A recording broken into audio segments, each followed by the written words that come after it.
Vous voyez des gens lever des mains saintes, mais ces mains saintes sont pleines de diamants et d'or.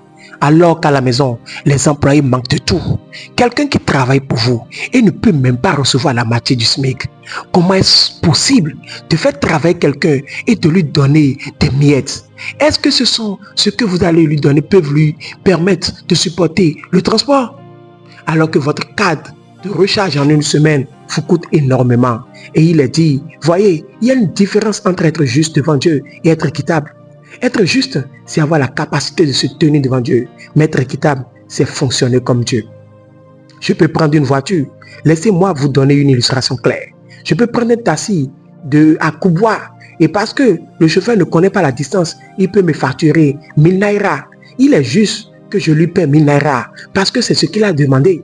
Mais moi, je sais que de Loubé à Kubwa, ce trajet ne peut pas coûter 1000 naira. Alors, arrivé à Kubwa, je lui dirai, non, ce trajet doit coûter 2500 ou 3000. Prends 3000. Si je paie 1000, je suis juste parce que j'ai payé ce qu'il a demandé.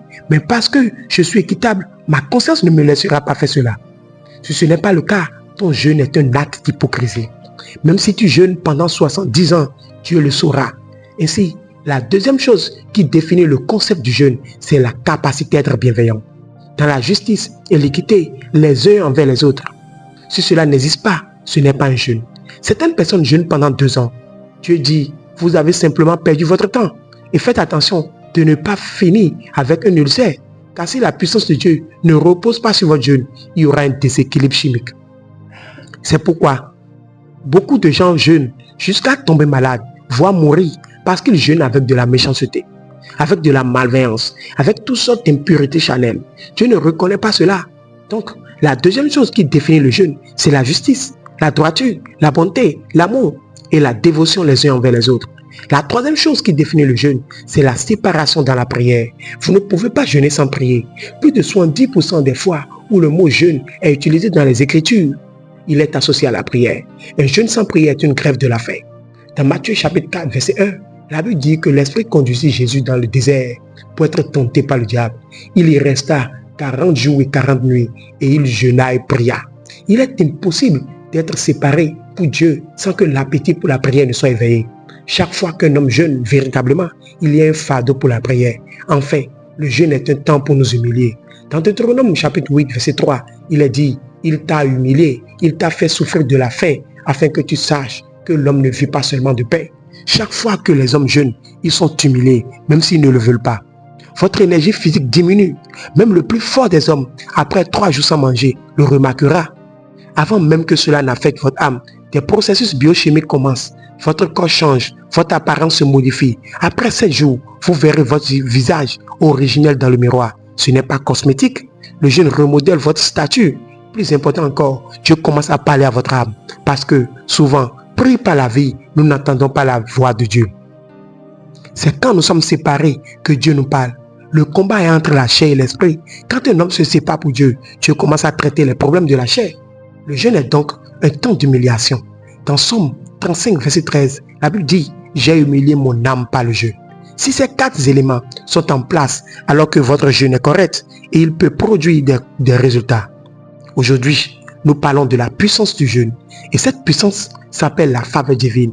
Esther 4, verset 16. L'existence d'Israël était menacée d'anéantissement. Il fallait une puissance capable de renverser les décrets royaux. À l'époque des rois, la parole du roi était loi. La seule solution était que le roi change lui-même d'avis. Cette puissance, c'était la faveur. Esther dit, jeûnez pour moi 3 jours. Si je péris, je péris. Il jeûnait 3 jours. Il existe une beauté spirituelle, non visible physiquement. Ce qui attire un roi, c'est le parfum qui vient du ciel. Quand Esther entra, le roi accorda sa faveur. La faveur était à l'œuvre. Cette faveur fut engendrée par le jeûne. Le jeûne vous fait entrer dans une économie de faveur, une économie qui change le cœur des rois. Premièrement, la faveur ouvre les cieux.